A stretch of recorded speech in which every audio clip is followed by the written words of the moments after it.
எங்க ஏரியா உள்ள வராதே என்கிற கதையாக மும்பை அடுக்குமாடி குடியிருப்பு வளாகத்துக்குள் நுழைந்த சிறுத்தையை நாய் விரட்டியடித்த சம்பவம் குடியிருப்பு வாசிகளை புல்லரிக்க வைத்துள்ளது. மும்பையின் புறநகர் கோரேகான் பகுதியில் புதிதாக அடுக்குமாடி குடியிருப்புகள் முளைத்து வருகின்றன.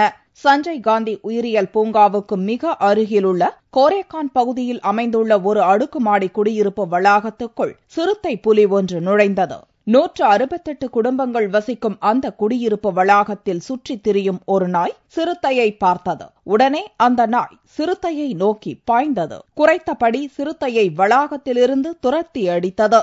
பின்னங்கால் பிடரியில் பட ஓடிய அந்த சிறுத்தை தன் கண்ணிலிருந்து மறையும் வரையில் நாய் அதை விரட்டிச் சென்று திரும்பியது. சிசிடிவியில் பதிவாகியிருந்த நாயின் வீர சாகசங்களை கண்ட குடியிருப்பு வாசிகள் அந்த நாயை ஹீரோவை போல வைத்து கொண்டாடுகிறார்கள்.